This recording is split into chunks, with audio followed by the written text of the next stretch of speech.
Bueno, con esta música introductoria voy a ir comentando de qué va a ir mi sección. Esta sección va a tratar de la historia de Silent Hill. De aquí del estudio, ¿alguien ha jugado la saga? No hace falta que sea entera. ¿Algún juego? Yo algún juego sí. Yo lo he visto. ¿De la PSP? ¿Cuál fue? El Origins. Acércate al micro, Agus. Al Origins y creo que el Shattered Memories también he jugado. Sí, también salió en PSP y Wii S. Sí. Es una saga bastante larga, ¿vale? Hay juegos desarrollados por el equipo original y otros que ya han desarrollado otra gente, pero como esta historia es muy larga, he particionado la sección en 3 fases, ¿vale? Hoy voy a hablar de cómo nació, del primero y del segundo, luego haré otra parte con el tercero y el cuarto, y no me gustaría, pero voy a tener que hacerlo, luego voy a hablar en otra tercera sección de los juegos que ya se encargan los otros equipos y de los que hoy no voy a hablar porque no quiero enfadarme tan pronto. Así que... Además de eso, mi sección no va a tener ningún spoiler ni nada de eso. Y lo que sí que quisiera también es animar, que veo aquí que además aquí en el estudio también oyentes, algunos no los habéis jugado, animaros a jugarlo a ver si os convenzo. Es un poco el propósito de mi sección y también descubrir cositas curiosas del desarrollo. Así que, sin más dilación, os invito, oyentes, gente del estudio, que toméis mi mano y me acompañéis en este paseo por la ciudad neblinosa por excelencia. Así que vamos para allá. ¡Qué cursi, Juanma!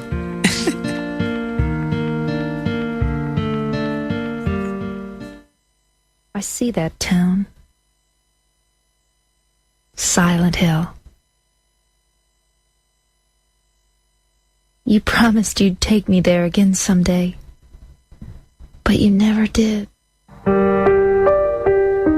Bueno, pues con esta carta del propio juego que pertenece al segundo, vamos a hablar de Silent Hill.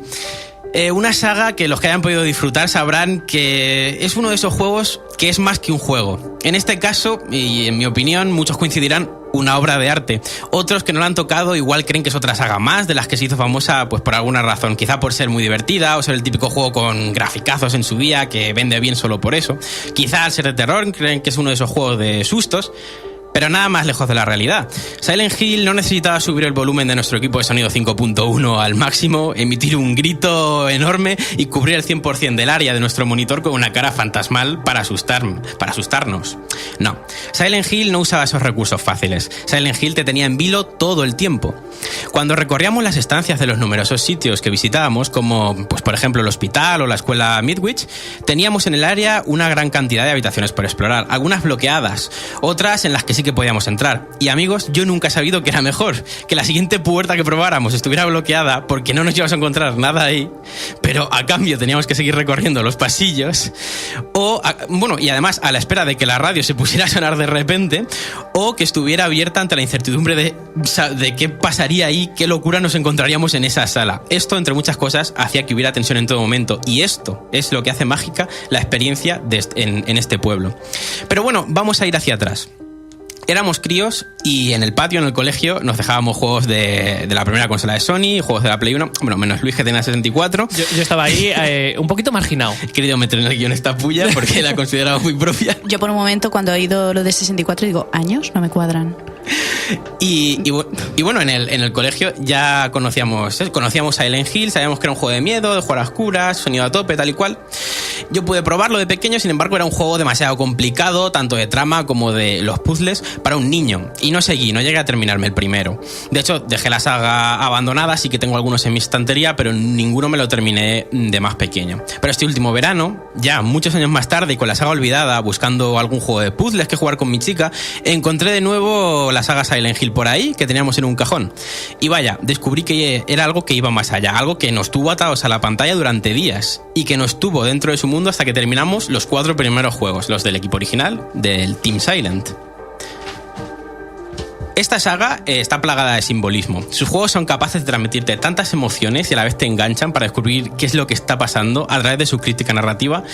Y además esta narrativa la van soltando con cuentagotas. Todo esto mientras te asfixia de miedo con sus ambientes y sus sonidos. Un miedo psicológico.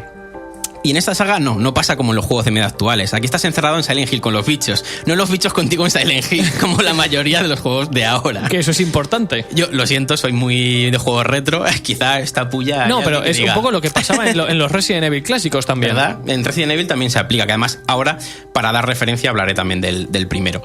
En definitiva, la saga original de Team Silent es brutal, aunque después decayó, Konami disolvió al equipo original y la saga la tomaron otros estudios, pero esa es otra historia que continuaré en futuros episodios de esta sección, tan llamada la historia de Silent Hill, o de cómo Konami no sabe contentar a los fans de ninguna de sus sagas de éxito, porque si algo tienen en común, después de todo, los fans de esta saga de terror, de Metal Gear Solid y de Castlevania, es el odio hacia la compañía nipona por arruinar tan grandes obras maestras y manchar sus nombres a cambio de sucios fajos de billetes, convirtiendo sagas memorables en el equivalente a comida rápida, pero en videojuego.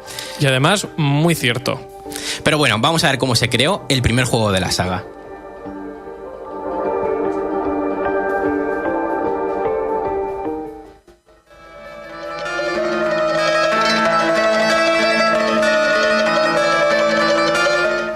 Bueno, pues con esta sintonía tan típica, el tema principal de Silent Hill 1, vamos a meternos con él. Todos recordamos Resident Evil, que es un juego también de la época, de Capcom, también era un survival horror, aunque no de la misma manera, pero muy parecido.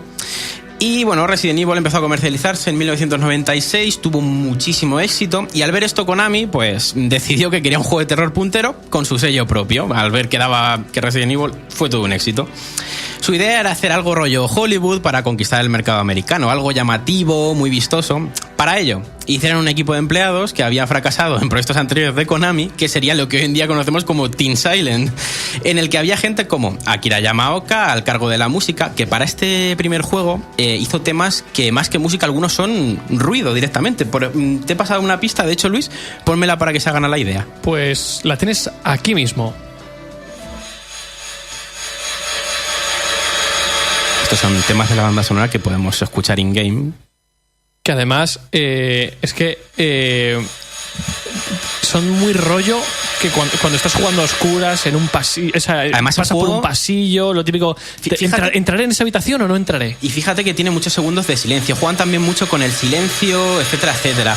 Y bueno, además de Akira Yamaoka, que nos deleita con la música del juego, tenemos pues a Masahiro Ito, diseñador artístico, en parte todo el Otherworld, el mundo cuando Silent Hill se cubre de óxido y demás, es todo idea suya, los monstruos, el famoso Pyramid Head, etcétera, etcétera. Todo esto por Masahiro Ito, Hiroyuki Owaku, el escritor, Keiichiro Toyama, director del primero, Takayoshi Sato, animador, etcétera, etcétera. Mucha gente.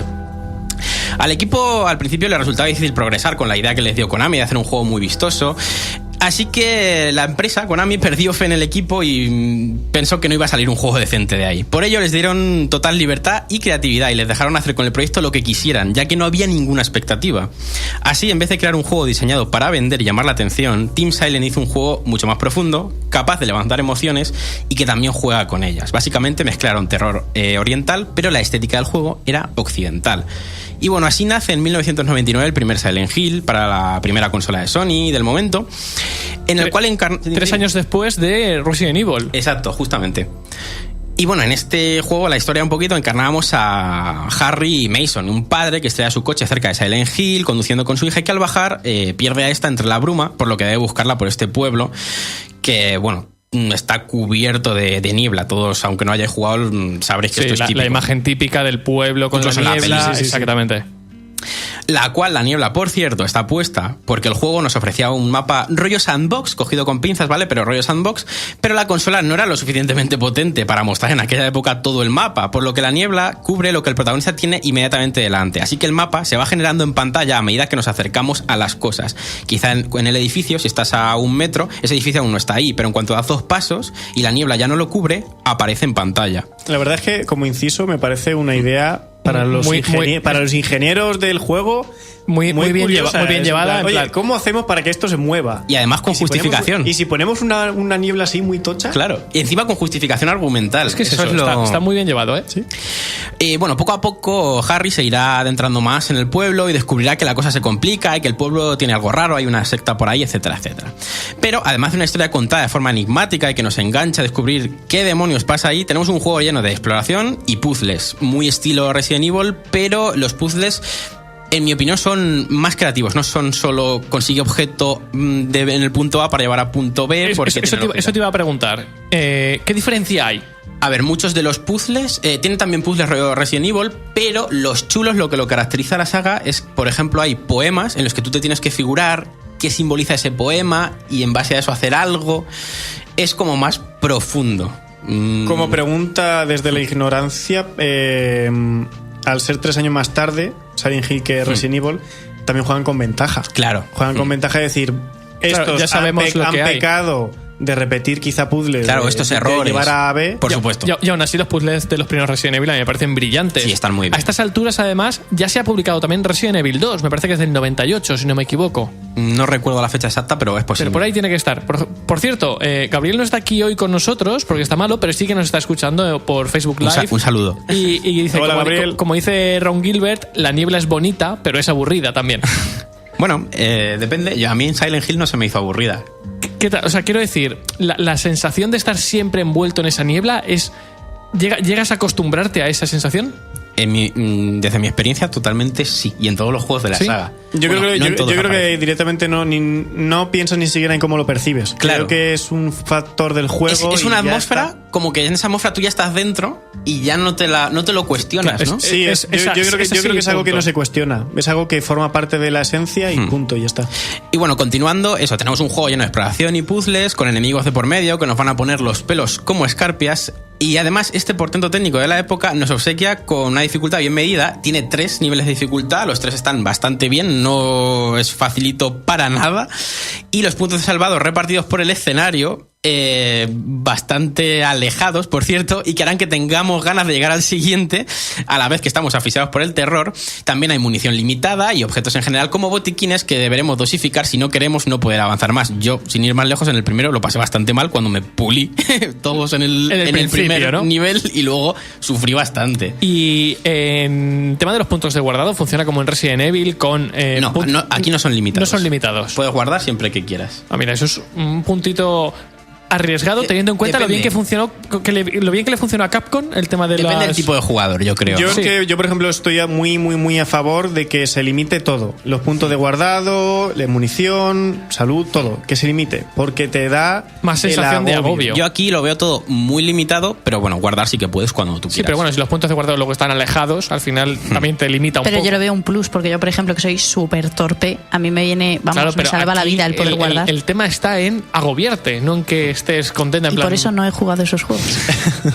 Luego te presento el Eternal Darkness, a ver qué tal. Uy, juegazo también. Sí. Bueno, Sato, que os he comentado que antes, que era un tipo del Team Silent, estaba dedicado al principio a diseño de fuentes y temas así. En Konami, la gente con más tiempo en la empresa tenía los cargos más importantes, funciona así, cosas de empresas niponas. Pero él sabía de 3D y tenía que enseñar a otros que estaban en el puesto de crear 3D porque ellos no sabían. Y a él no le dejaban tener ese puesto.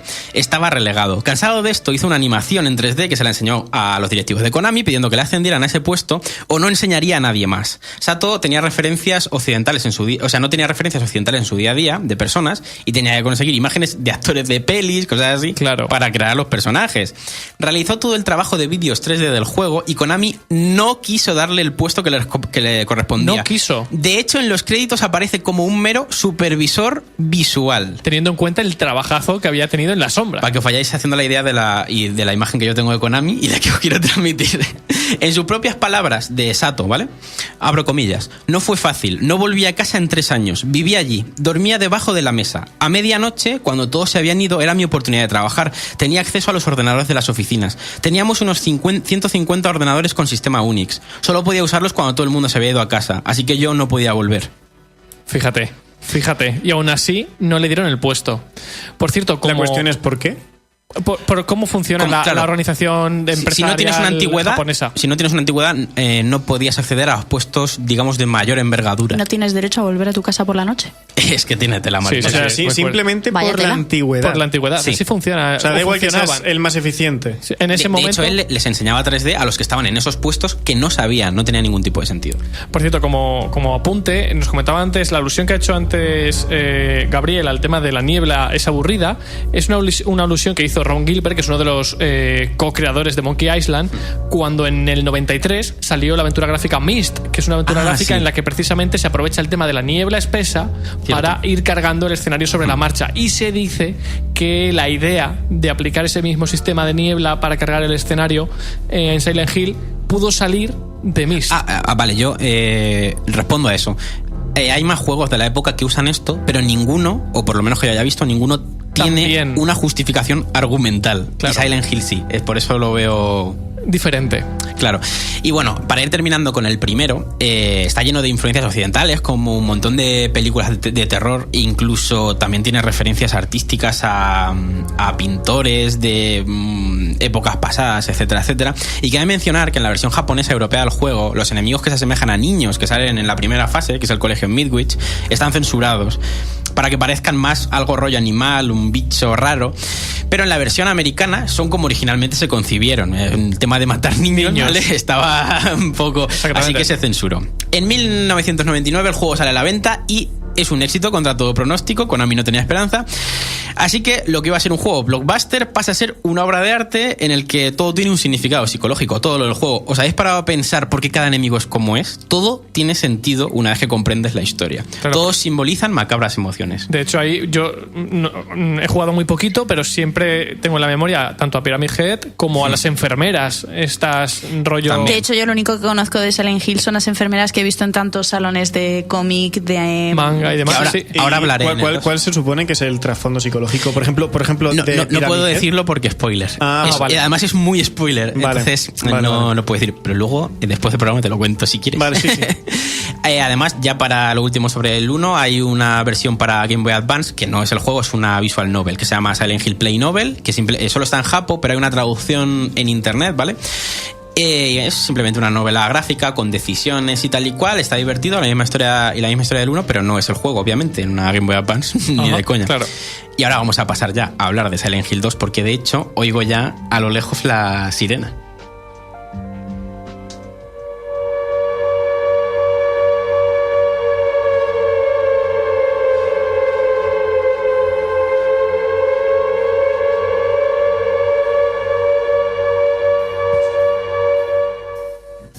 La sirena típica que también salen en todos los juegos, ¿no? No, está en el 2. Solo sale en el 2. En el 1, tú creo que te refieres a que cuando hay bichos la radio suena. Eso es, exactamente. Que me iba a traer el sonido, pero no sabía dónde meterlo, así que muy típico también. Que eso sí que suena en todos los juegos, ¿no? Cuando la niebla aparece y salen los bichos. En casi todos, no en todos, en casi todos.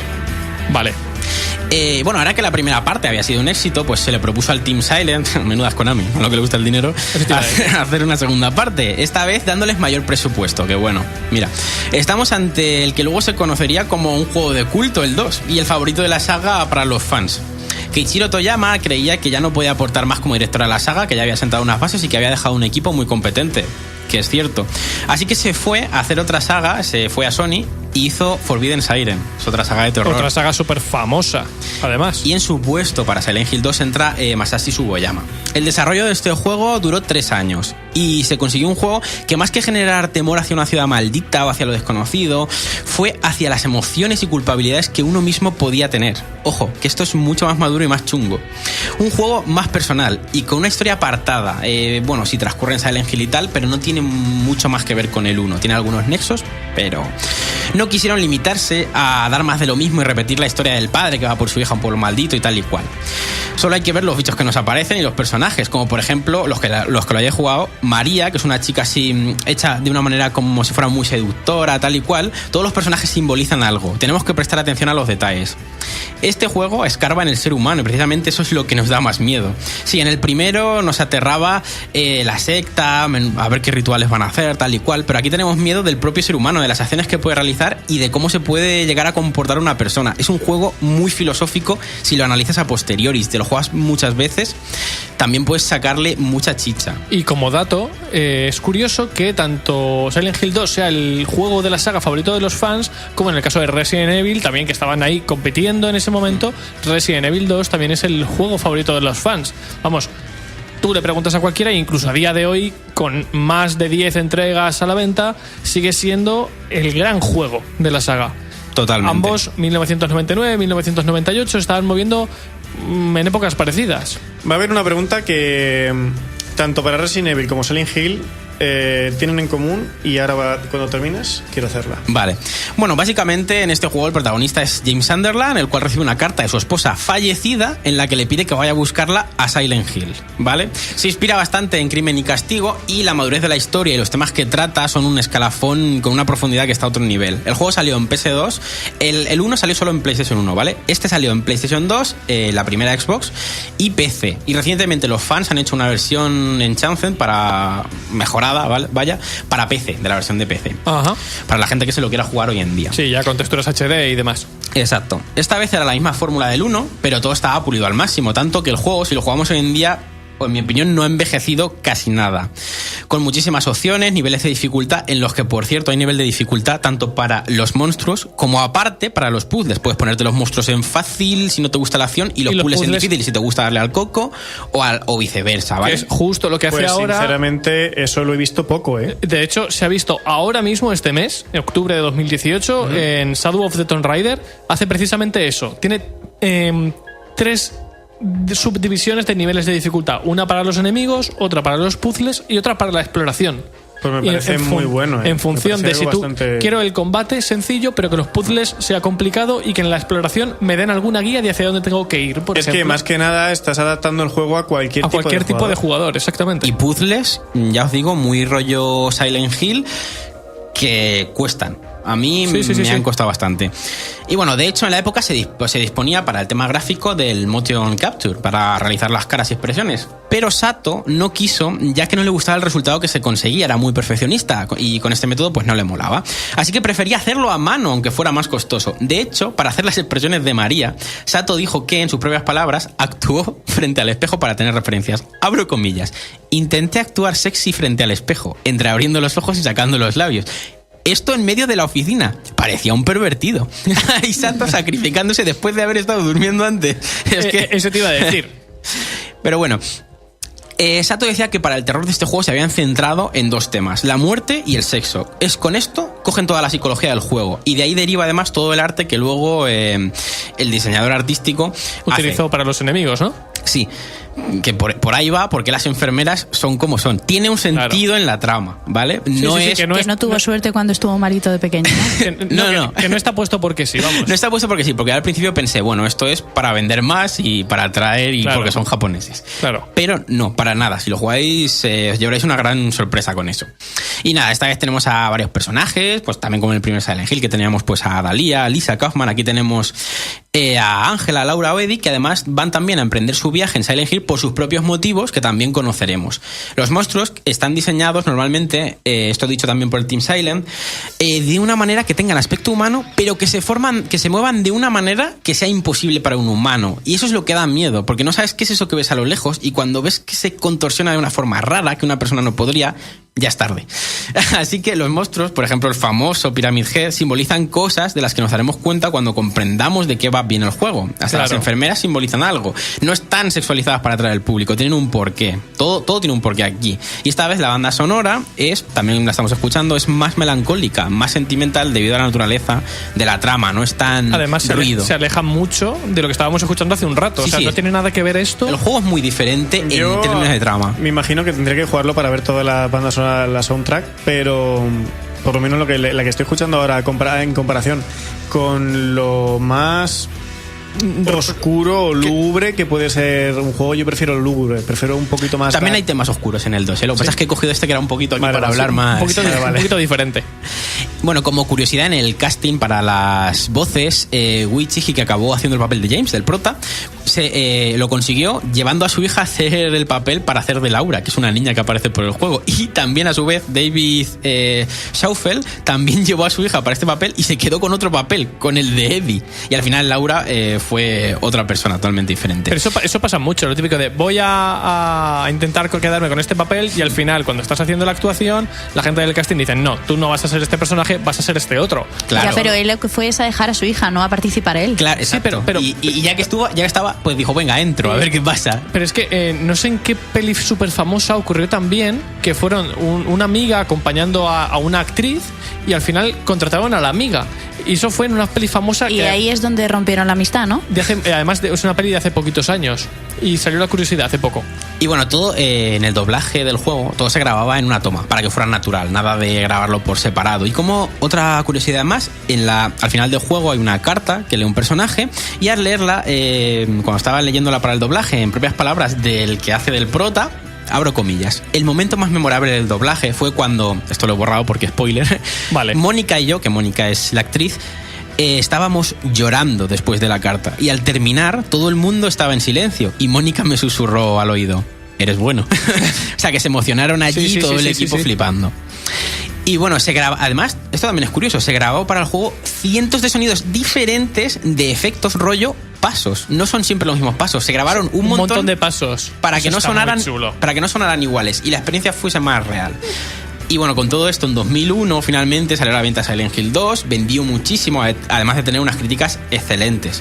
Y hoy, pues es un juego de culto. Además se lanzó una edición en caja de cartón con making of, que esa la tengo yo, pero no incluye. Luego más tarde sacó una versión llamada Director's Cut, que tenía un episodio extra, como si fueran los DLCs de ahora, pero sacaron en el que controlábamos a María, que bueno, no aporta realmente nada a la historia, pero está curioso, está guay.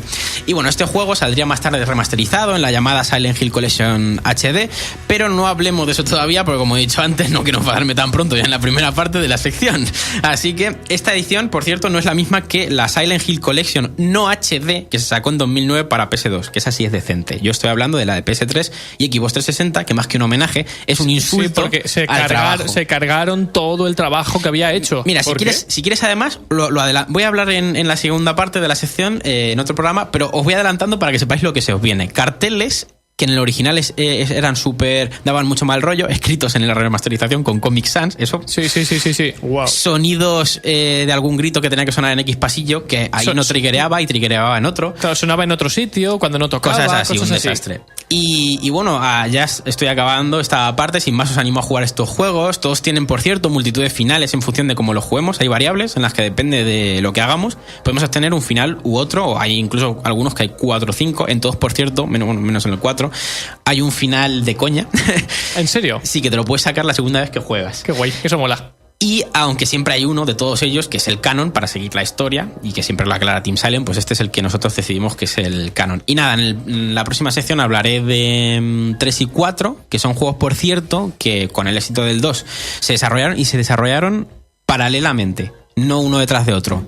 ¿Eso 3 y 4? 3 y 4. Se desarrollan a la vez. Ya explicaré en la siguiente sección por qué. Así que eso, os animo a jugarlo y aquí queda. Genial. Pues lo que vamos a hacer, como llevamos más de media horita de programa, vamos a pasar primero a series. Agus y Jai nos cuentan lo que tengan por ahí y si queda tiempo, entonces hablaremos de The World Ends With You, si os parece. Vale.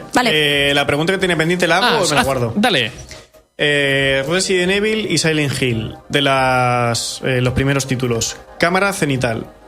¿Esencia de los videojuegos o falta de recursos de la época? Ambos. Yo creo que ambos. Es un tema que no he tocado y es muy interesante. A ver, a mí es cierto que, por cierto, Silent Hill, a partir del 4, ya no son controles de tanque. Claro. Lo mismo que ocurrió en Resident Evil 4. ¿Pero por qué? Porque ya los juegos están enfocados de otra manera a partir de esa entrega. Creo que 1, 2 y 3, los controles de tanque son muy importantes, aunque los otros no funcionan mal, pero yo los veo más óptimos por el sistema de cámara, simplemente porque cuando cambia el ángulo, tú estás pulsando hacia donde mira el personaje y no vuelves hacia atrás. Entonces yo los veo más óptimos para el sistema de cámaras y, por cierto, también veo que el sistema de cámaras a estos juegos de terror le sienta muy bien de miedo, porque puedes esconder en ángulos cositas y tal. Yo no he jugado Silent Hill, pero en Resident Evil solo hace falta estar un rato en la mansión, en una sala grande en la que pasas de un trozo de sala a la otra y cambia la cámara y de repente, donde creías que no había nada, te encuentras un zombie esperando. Ahí está la cosa. Yo sé que son falta de recursos de la época, porque tenían que ser como eran.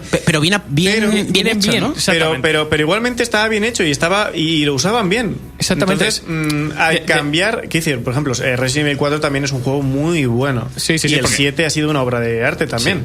Pero creo que si volvieran a hacer un título con este tipo de cámara también podría estar. De hecho, hace no muchos años, estamos hablando de hace como mucho 3 años, cuando salió otra vez remasterizado Resident Evil 1 para One, PlayStation 4 y PC, que ya había salido, recordemos, en GameCube. Salió con las dos cámaras, ¿no?